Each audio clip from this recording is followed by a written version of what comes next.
Hi guys, hope you are all fabulous. I am back with the good, the bad, and the downright ugly of competition and show prep. So let's start with the good stuff, because there is a lot of good stuff. I find that the mental focus and the ability to streamline your days and everything that's in them are really huge benefits of preparing for a show. So you've got your shopping to do, your meal prepping, you've got your workouts, and yes, you're doing the same thing over and over, but that actually allows you to build a new routine and really solidify some habits and hopefully some good ones. Potentially we can be going over to the obsessive side, and I will be covering that in a minute.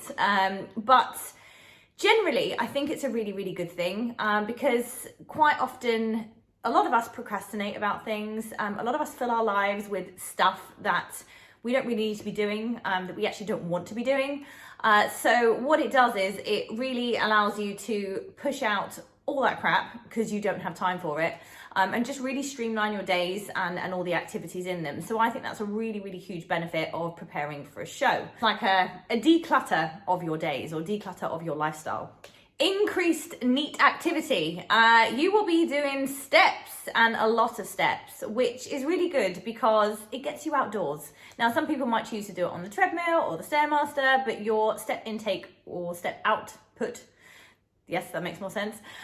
Your step output will be higher than probably ever before, and consistent as well. And consistency is an amazing skill to master because everything in life takes consistency if we want to succeed at it and if we want to get results. Consistency is absolute key. Doing steps on a consistent basis is really good, and then you can get creative with how you get your steps in. It encourages you to take the stairs instead of the lift, walk to the shops when you would normally drive, just get outside more, which is always good for our mental health and well-being. So I think that's another huge benefit of preparing for a show. You will also discover, hopefully, a new community.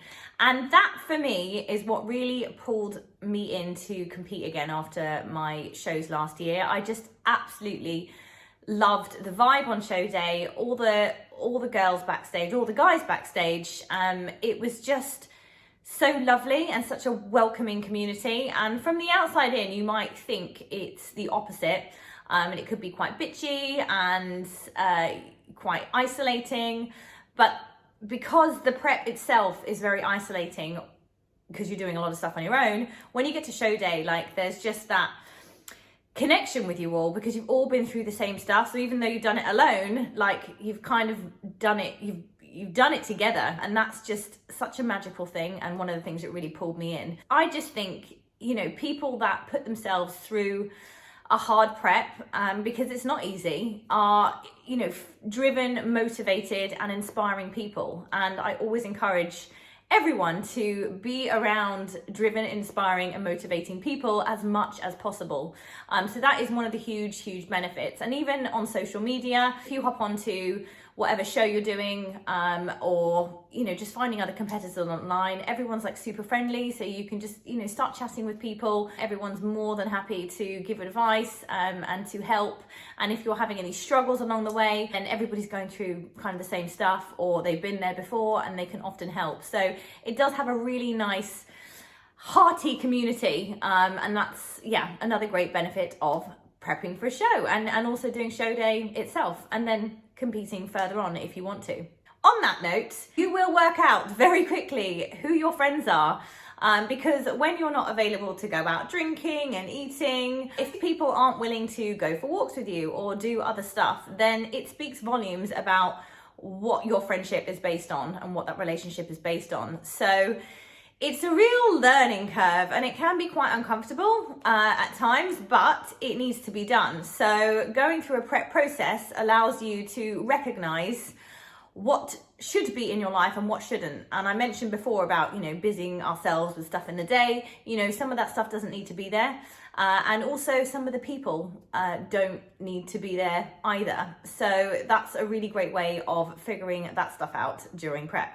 Towards the end of your prep, you're likely be on less sauces and kind of things with additives in. So it really can sort of balance your taste buds. But generally speaking, although, you know, a lot of people macro count, and you know, you can have a really tasty diet when you're prepping for a show. It generally allows you to kind of reset your hunger signals, work out when you're actually hungry or when you're just emotionally eating, and really identify that. And for the first show that I did, I just found that like mind-blowing, where I very much am an emotional eater, an emotional drinker. I use food as a distraction. I use lots of things as a distraction. So when I'm having thoughts and feelings that maybe make me uncomfortable, but I don't realize on a conscious level, that's when I'll want to go and eat. So when you've got your macros that you have to hit, and obviously you can't just eat what you want when you want, then it's a real eye-opener as to your habits and what you, I guess, fix on. So I think that self-awareness is a really, really positive thing that you can gain from prepping for a show. Now, what I love about, well, more towards the end of prep, is the chiseled features that I get in my face and the glowing skin, and yeah, just obviously all the water that you're drinking, all the clean or cleaner foods that you're eating, I guess supplements you're taking, like your body is in like optimal condition. It's exercising, it's getting, you know, you're doing your cardio, you're getting your sweat on, you're getting the toxins out. It's just a really wonderful detox. And I particularly, never mind my body, I just like how my face looks. And that is actually one of the main reasons, we're a month out of my last show now, that I'm trying to sort of hold on to a slimmer physique. Obviously, if I was planning on doing another show, then I'd be maybe going obviously more into a build and need to put some more weight and fat on. But at the moment, that's why I'm maintaining, because that's the one thing. I just like how healthy I look, and that's, yeah, just a massive positive for me.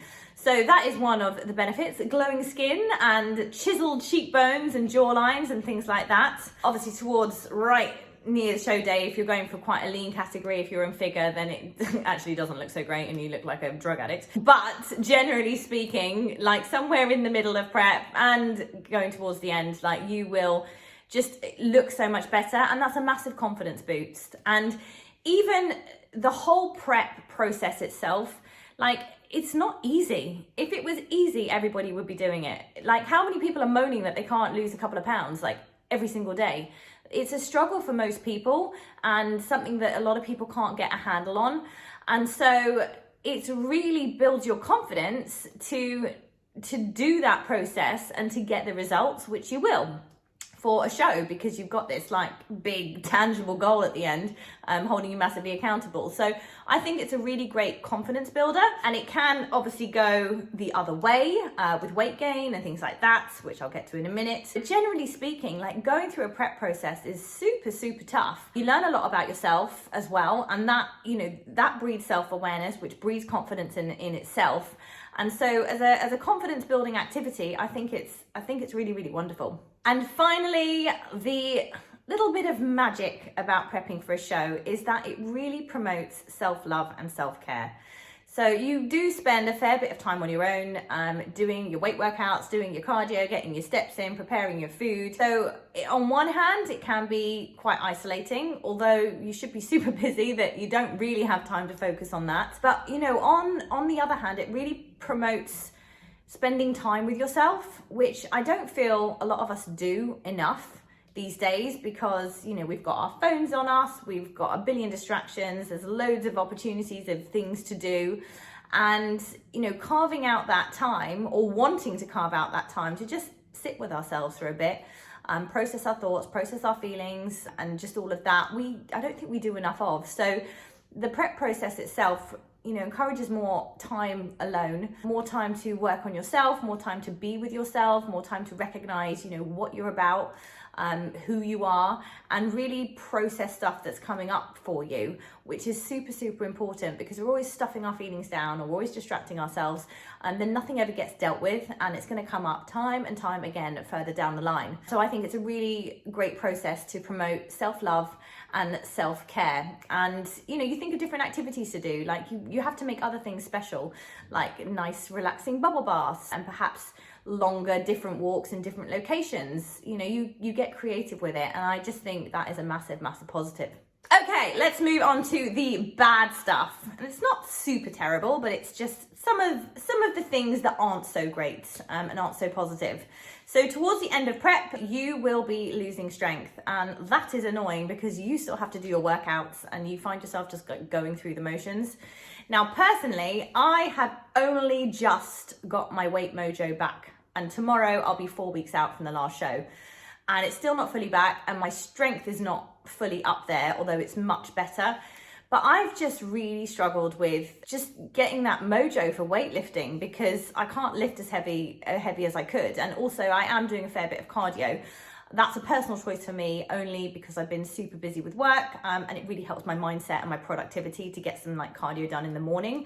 Also, I've had a lot of meals out and a lot of events on, so I'm kind of counteracting that a little bit, but making sure it doesn't turn into a vicious cycle. And again, I'll be getting onto that in a minute, but that is one of the things you will notice. You'll start losing strength towards the end of the diet because obviously your food's coming down, your cardio is going up, and you haven't got the energy or the sustenance to continue on with that. So that's just one of the negative things. Another one, and this was a really big one for me. So if you watch my vlogs, you would have seen I had a complete meltdown one day, and then I actually got ill. So I think it was probably the illness. I was like burnt out because prep takes over your life. It really, really does. And so anyone that's going into a show, if you're going in for your first show, please be mindful of that. Please be mindful that it's not a case necessarily of you just not wanting to be around socializing or be around food. Like, you'll generally have so much to do, particularly towards the end when, you know, output is getting higher. And yes, you've got like less energy for it. But personally for me, I worked out that my prep was taking me about 6 hours a day. If we're counting driving to and from the gym, my cardio sessions in the morning fasted, my weight training sessions, and then my walking as well, because I was on like 25,000 steps. It was great because I've got dogs that need to be walked anyway, but otherwise that, you know, it's a lot to factor in, and it can really take over your life. And towards the end, you have to give it your all. And this is where I personally really struggled with the last prep. And I had a lot of work to do on the business. I had something very big coming up that I need to prepare for, and my mind literally just would not work. And I just felt that my mind had shut down in order to conserve energy for my body to just do the work that it needed to do. And obviously I was far too invested in the show and far too near it to give up. So I just thought, you know what, I'm just going to part business and just pick up the pieces later, which I did. And I'm still doing a little bit now, but it all worked out. It all worked out. And I'm so much better for it, for going through that and coming out the other side. But I'm just, yeah, this is just a warning to you. Like, it will take over. It'll be fine at the beginning, but later, further down the line, it will take over. So just be mindful of that, you know, with your career, be mindful of that with your relationships as well, because you're going to be probably super aggy and you just, you know, won't necessarily have the time. Talking of being aggy, your hormones, your moods will probably be all over the place. Also, you'll be tired at random times, you'll be aching as well. So that's not a lot of fun, but it's just all part and parcel. So that's, you know, one of the negatives. The other one is the health side of things with diet. So it depends what your prep's like and what you do towards the end with like peak week. Some people just kind of cruise in and don't really change anything. I had 2 fat loading days and then 2 carb loading days before show day, and that's when it all went horribly wrong for me. So I was ill 2 weeks out with proper gastric flu. It was not pleasant. And then I was ill again literally on the first of my fat loading days, and I just felt like a stuffed goose. It's the swinging about. Like, I had about 1.5 kilos of potatoes to eat on my carb loading days, each of them, and I just couldn't face it. I just physically couldn't. Basically, I had the opposite problem of what I had 2 weeks prior, where I couldn't keep anything in, is that I couldn't get anything out. So I literally just felt this food like stuffing me up, and it just I felt so sick all the time. I just thought I can't get this food in me. So, you know, it's extreme. Like, prep is extreme anyway, but on the diet front and with digestion, like, it can be really, really extreme and really, really tough. So I'm not entirely sure the way around that. If you are going to pull some, you know, big measures and go from one extreme to the other, some people are fine. I don't normally have digestive issues, and it might have been because I wasn't really 100% anyway because I've been ill before, but just be aware of that.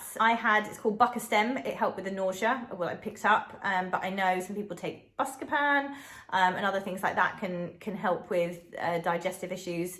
So just be aware that particularly towards the end of the show, if you're going to do any sort of carb loading or anything like that, then towards the end of prep, not the end of the show, before the show, you might have some digestive issues. And I've heard of people actually being not well at all on show day, and that was my biggest worry for me, because I thought it was a tough prep, and I thought after all this, if I feel like a bag of poo on show day, like I'm just going to be so upset, like it's just going to feel like such a waste.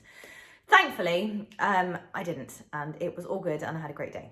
So the other thing is the cost involved of competing. There is the bikini, there is the food, there is the show entry, there's the tanning, there's the posing coach, there's your actual weight training show prep coach. It gets really expensive, but I don't know many hobbies nowadays that aren't. And I was actually talking with someone about this not that long ago, and he enjoys sailing, and he was just saying like that it costs an absolute fortune to do that. There's, everything kind of costs money. What I can't get my head around is first time bikini competitors spending like 800 quid on a bikini. It's just like madness to spend all that, if you don't know you're going to like it or do it again. And to be honest with you, like, you're just not going to wear the bikini on holiday. It's just not gonna happen. Of course you want a nice bikini, but you can absolutely find, there's ranges. People spend more than that, like well over $1,000 on a bikini. It's like wedding dresses, for God's sake. But look, it's what people want to spend their money on, and what their priority is. I just personally can't get my head around it. A bikini that I can never use again, that's literally worn for like potentially 5 minutes. I just can't get my head around it. But anyway, there are lots of options, so make sure you kind of shop around for that, and just obviously be aware that you're going to have to budget for your tan, your makeup, hair on show day, the tan on show day. I did my own. I don't advise everyone does their own unless you know what you're doing, but Pro Tan was the one that I used. Also, Anetta at Classic Bikinis is where I got my bikini from, and I think she's very reasonable. She's also super lovely, and everything's kind of made to order, so that is a recommendation there on the bikini front. But yeah, back to costs, just be aware and just make sure you budget for all of this as well. Posing, again, you can sort of look at videos online and sort of figure it out, but really, and particularly when I did my first show, like, I didn't have the confidence to do that. I think once you've done it once or a couple of times, if you're that way inclined, you could probably really work on it and do it yourself and know what looks good. But definitely start posing early. And personally, I find it massively hard to do that because you can't see the lines, so you don't really know what you're showing. So my coach is telling me, like, you've got to pose practice like 20 minutes every day. And I'm like, I just can't. It makes me feel crap about myself because I just look weird. Because let's face it, the poses aren't hugely flattering. They're just, I don't know, personally I find them really odd, particularly the bikini poses, which is why I enjoy the figure posing so much more than the last show. But, just practice, get used to kind of the footwork as well, and just get familiar with it. Hiring a posing coach, at least for a session or two, I think would really, really help you out. So again, shop around for that. Janine Armstrong from Pure Elite helped me out on Zoom, of all things, the first time around. I booked in a session with someone else in person. It was very, very expensive. It felt very generic, and I don't think I really got much from it. So I would just see who you gel with, whose style you kind of like, stalk away on social media, and then book in with them. But you can't, most posing coaches do have a little mini course that you could do, so that could be quite helpful as well. You could always give that a go and see how you go. Or there's plenty of free stuff on YouTube as well, if you can track it down. Anyway, enough on posing. Let's talk about caffeine and anxiety. I still am pretty hooked on my pre-workouts. So I have one before my cardio in the morning, and it fires me up. It's like a happy drug. It's really, really good. I use the Applied Nutrition one, and it's just my favorite one. It's Icy Blue Raz flavor. I've tried other ones. I'm sure there are great ones out there, but it's just, I think it's more than nostalgia for me. I've been using it for well over a couple of years now, and I just really, really love it. But if you're having that and then coffee's kind of later on, and because you can't eat, you're trying to boost yourself up, and you might be having cans of Monster, Like, you've got to really be careful with that, because you're probably not going to sleep particularly well anyway if your calories are quite low, because your body's going to be waking up and starving. Add in caffeine to the mix and like heavy doses of it in pre-workout. That is going to cause a lot of stress to your body, dangerous for your heart rate, and also cause you a lot of anxiety. So just be mindful of that. That is one of the things that can crop up, and yeah, it can just be kind of tricky to manage. So what I do is I drink decaf coffee. I find, so coffee is an appetite suppressant, which is obviously good if you're hungry. But also I find decaf coffee kind of works the same, like, you know, a hot drink. It feels a bit more substantial than a herbal tea. Personally, I just don't really get on with herbal tea. Although I do sometimes have a chamomile tea at night or a peppermint tea after dinner. But yeah, decaf coffee. So I just only had decaf coffee in the house. If I ever wanted a coffee, it was always decaf. I mean, I'm not a coffee connoisseur. I don't really get the thing about different coffees. Like, I've had a couple of bad cups of coffee, but generally speaking, I can't really taste the difference. So you might not be that way. You might really need really nice coffee, but find yourself a good decaf one and enjoy that, so you're just not putting so much caffeine into your body. So I've mentioned about relationships suffering before, and they will. So yes, it kind of weeds out some of the people that perhaps shouldn't be in your life, but also it is tough for the people that you love, and the people that should be in your life, and the people that love you back. And also, not everybody understands it. Not everybody understands why we put ourselves through this process at all.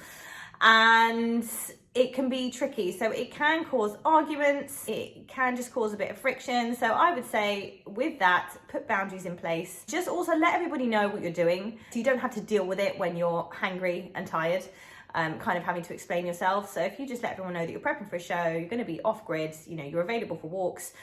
If not, see you after the show kind of thing. That's what I did for my first show. Then everybody knows. If people are on at you saying, oh, you know, why are you doing this? Oh, you're getting too thin, like, then you just need to stay away from those people, because you do not need that negativity in your life, and particularly not in prep, when your mind is going to start playing tricks on you. Maybe not at the beginning, but further down the line. But also be mindful that people are usually coming from a place of love, and care. So just be mindful of that, and just be aware that you're probably not going to be your normal self. So don't fly off the handle at people. Just make your feelings known, move yourself away, put some boundaries in place with people that you need to. My poor dogs like really got the brunt of my just bad moods. I don't even know what would have happened if I lived with anyone, to be honest with you. If I had a partner, I'm pretty sure we wouldn't be together. I just don't know how people do it.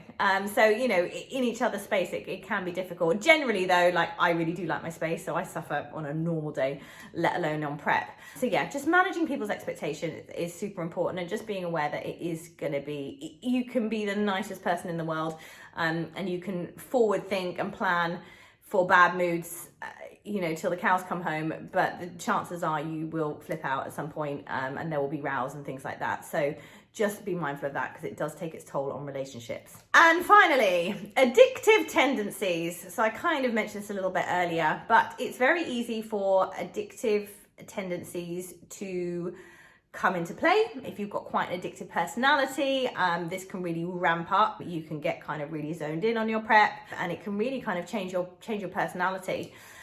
Chances are most people doing something like this probably do have a bit of an addictive nature about them. Now, I am an addict, absolutely. I was in rehab at 21. I am 100% an addict, and I will fix on things, and I have had a lot of therapy in the past. I've built a lot of self-awareness. I still have to manage myself and just be aware of things, which is why I do take a lot of time to process my thoughts and feelings and emotions intermittently throughout the day. I'm not like a complete wreck every day, but I have to have it as a daily practice just to keep myself in check, so I don't go off on one. So, you know, it's also one of the reasons I was considering not competing again this year, although I did, because I loved it so much last year, and then I did another one, then I was like, I want to go again, and I could feel that sort of coming up, and I was like, hang about, you know, where is this going? It's very consuming.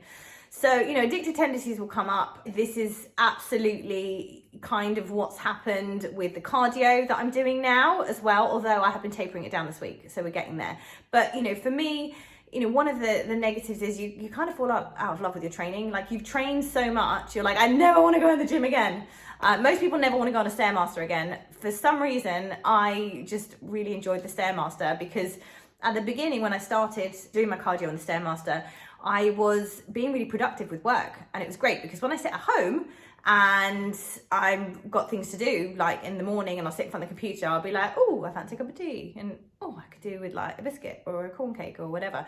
And I'll be like, I'm going to call this, I'm going to check social media. Or when I'm on a Stairmaster and I'm like just thumping away, like it's just really good for me. Like, I'm not getting off for an hour, so I'll just crack on with what I need to do. It's only an hour because you've got that time frame around it. That's why I think time blocking is an amazing tool to use at home. But that's one for another video. So yeah, it was a real productivity hack for me. And then what happened was, towards the end of prep, like, I could not even do it. I could barely even climb the Stairmaster, let alone work on it or absorb information. But when I got some food back inside of me after the show, like, all that came back. So it's a really good mindset thing for me. It's a bit of a productivity hack for me. So that's why I've kind of kept it going. But there is parts of it sort of come into play of trying to keep hold of my figure as well. So trying to control that and, doing incessant cardio. Well, no, I've been mindful not to, although it looks extreme to a lot of other people, but it's only because I've had so much going on that I've needed to like stay focused and stay on track, and it's part of my routine.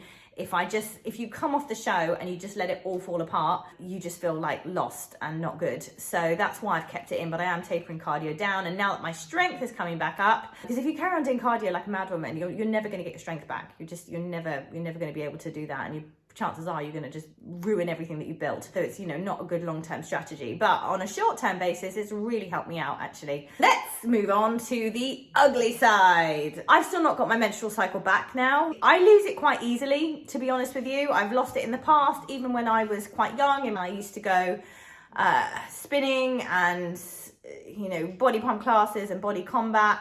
I used to, I lost it for about a year then. I also have history of eating disorders as well, or an eating disorder rather, that I wouldn't eat. I was on diet pills and all of that kind of jazz. So yeah, this is the ugly side. I talked a bit about addictive tendencies before, but the ugly side is that if you have any of that in your past, it can really trigger that. And that's why I was saying I'm being really careful about my cardio and also my eating patterns as well. Now, I was sick the night after the show. The night of the show. I had drunk a lot and I'd eaten a lot, but I made myself sick, which, bulimia wasn't really ever a thing for me when I was younger. It was more I just didn't eat when I was going through that period. However, it's very easy to do and to pick up those disorders again that you thought were dead and buried because you've just been through this like huge, massive like process, and it's thrown all the normalization kind of out the window. So it can be triggering for you after show to, if you do have an eating disorder, to get back on that. I actually was speaking to a lovely girl, Molly, at my last show, who was suffering from anorexia. She was just doing her first show. Well, I think she was on her third show by the time I met her. And, her coaches are just absolutely great. So they actually removed the scales for her because it was a very triggering thing during prep to weigh herself. So they just did it all on without the scales, which was amazing. But she was just saying how it's really, really helped her. So, there's a positive to that. It can really, really help. This is kind of what I'm all about. My childhood and growing up, like, it was always like, be skinnier, be tinier, be smaller. And the wonderful thing about bodybuilding is, not everybody's built that way. And I'm certainly not a small built person. I never was as a child. I also love my food. And it was like, it was really difficult for me. The wonderful thing about bodybuilding is that you build on what you have. You build on what you are. And you have then, because we all want a sense of control. We all want a bit of control over ourselves because we live in a world that we have like no control over pretty much everything. Outside events, other people, like we can't control all of that. So, this is generally the premises of, eating disorders as well. It can be linked to a control thing, generally is a control thing. So with bodybuilding, and again, it can be taken to the extreme and then it becomes a problem and a disorder. But I think, it's a real support for someone who's struggled with an eating disorder, who, is obsessed with kind of losing weight in order to control their body, is that they control it in another way, which is healthier, which is nourishing them and feeding them and building. Obviously, there's unhealthy ways of bodybuilding, and again, going to extreme, but generally speaking, it's, it can be a way out for people. Just be aware that, things can come up. What I just mentioned about, the show night, and after, it's not something regular, but I did stuff myself, for sure. And I mentioned this before in my other video of, the do's and don'ts of post-show, is your hunger signals just won't be there. Like, especially when you get the taste of stuff. If you had a really bland diet, when you taste stuff, you just want more of it. So I did, what happened that night, the show night, I went to bed, and I woke up, I went to bed about 11, I woke up about 1 in the morning, and I was so stuffed and I felt so sick, and I just thought, let me try. So I just made myself sick, which was very easy because it wanted to come up anyway. I've got quite a strong stomach, so even when I was younger, growing up, not growing up, but out drinking when I was younger, in my misspent youth, I was never sick. All my friends would be sick. I would hold everything in. I had a stomach as hard as nails, and it would be so much easier if I was sick and got it out. So I've got quite a strong stomach. But anyway, I just wanted to be open about that because, it was something that crossed my mind at the time, and I was like, uh-oh, here we go. No, this isn't happening. And thankfully it hasn't taken a hold, but it's very easy for someone to develop something like that new, or particularly if you've had it before, then for it to kind of reopen again. So yeah, that can be a real kind of ugly side of dealing with post-show. So let's talk about post-show. Post-show feelings. Oh, there are a lot of them. You generally feel lost. You've put your all into something for so long, and it just seems like you're going to be doing it forever because it's consumed so much of your life and consumed so much of your day. So when it's done and you come off of it, then you just feel lost. And obviously you're going to have to gain weight regardless of if you're eating sensibly. You cannot sustain your stage weight, but you'd still have that, you kind of want to control it a little bit, but you're gonna have to gain weight because it's not healthy. And as I said, I still haven't got my period back, so I haven't got my menstrual cycle, which tells me that I'm below what I should be.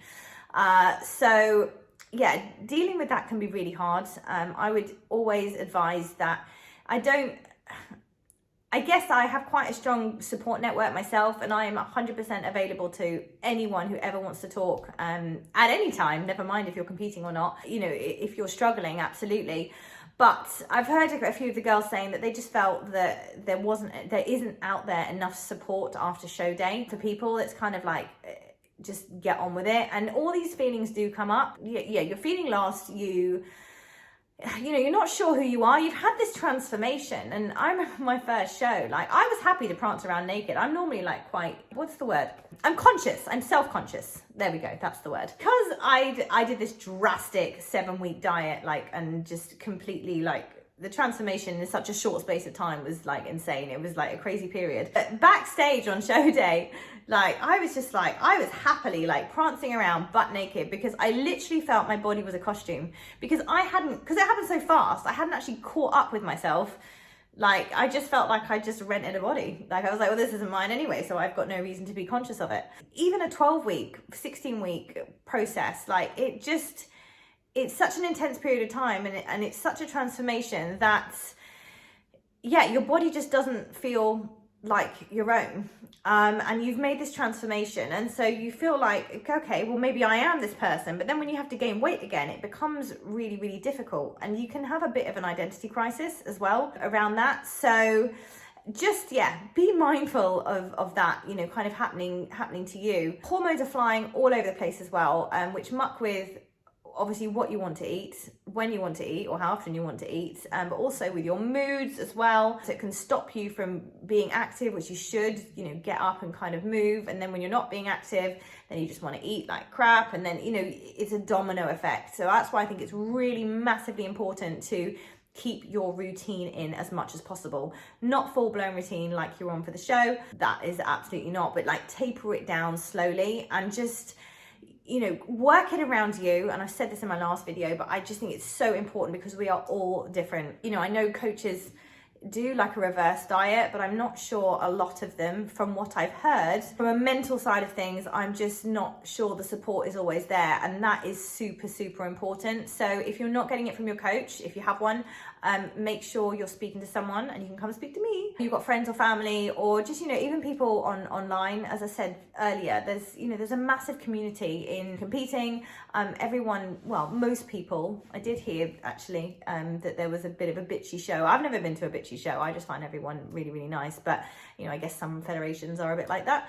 But on the whole, you've got a massive, lovely community there. Like, reach out to those people because they understand and they've been in your shoes and they can help you. I know sometimes, and I'm really guilty of this, I don't want to talk about it because sometimes talking about things just makes things an even bigger problem than it is.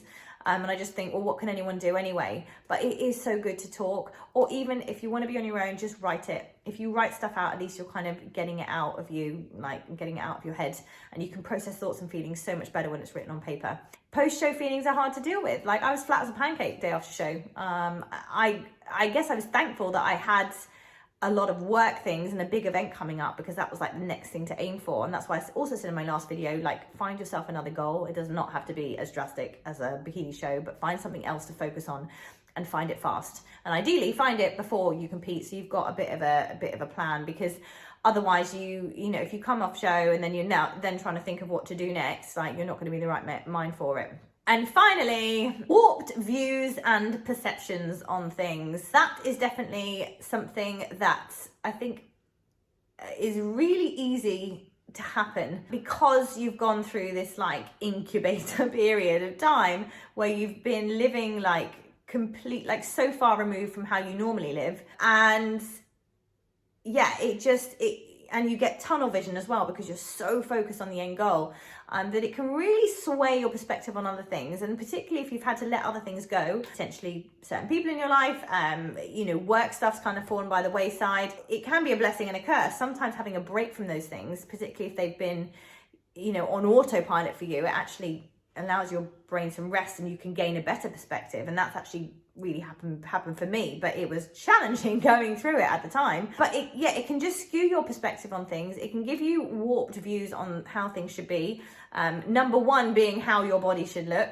Absolutely. And you will need to do some work around that. Like, I don't know anyone that doesn't. Even, people that are competing regularly, have to keep themselves in check with that. But you can end up putting unrealistic expectations not only on yourself but also on other people, and that is something I also have to keep myself in check with. I generally have quite high expectations of myself and quite high expectations of other people, but I really work on my understanding because not everyone is like me and not everyone is like you, and we're all very, very different. So just be careful if you're putting your expectations on other people, because if you just competed and you've done like this cool show and this whole prep, like, your ego is going to be inflated. It's going to happen when you've done something that like a very small percentage of the population can actually do, or are willing to do, or even want to do, to be honest with you. That also comes down to that. You can feel inflated and heightened. And so just be careful how you go about, and particularly what you post on social media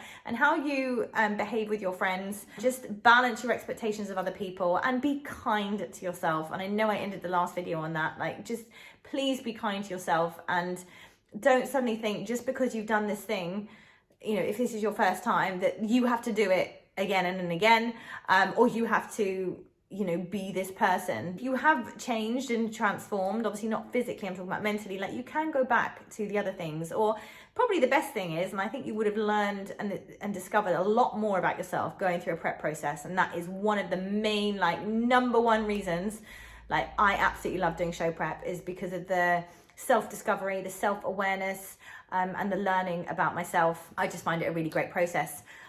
So the chances are you won't want to just go back to how things were. I reckon that most people that do a process like this, yes, it's a goal, yes, it's a challenge, but maybe weren't particularly happy with the way things were before, and that's why they pushed themselves to do it. Because generally, you know, nothing changes unless the desire to change is greater than the desire to remain the same. And usually that desire grows when you get fed up with your own shit, basically. So yeah, that's just some food for thought. So you don't have to go straight back to your old life. You don't have to carry on this like new thing that you created for yourself. Like, it's a temporary thing. Remember, it's very much a temporary thing. You get to pick and choose, and you get to rebuild your routine how you want, and you get to rebuild your life and the people in it, and how you go about your days, and what you're passionate about, and how you want to look, and how you want to train. Like, all these things you get to do your own way. That's the beauty. You've done it by the book for X amount of time, and you've done that learning. So it's like, right, what works for me and what doesn't. And, you know, in my case, it was the cardio for a while, but I definitely do want to sort of start building and get my strength back now. So, you know, it's been a slow process. I didn't just come off show day and go, right, this is how it's going to go, and this is what my life is going to look like. It's always a process, and it's always a journey. All right, guys, I'm going to leave it there. I have talked for probably far too long once again, but thank you so much for tuning in, and I look forward to seeing you again soon. Bye.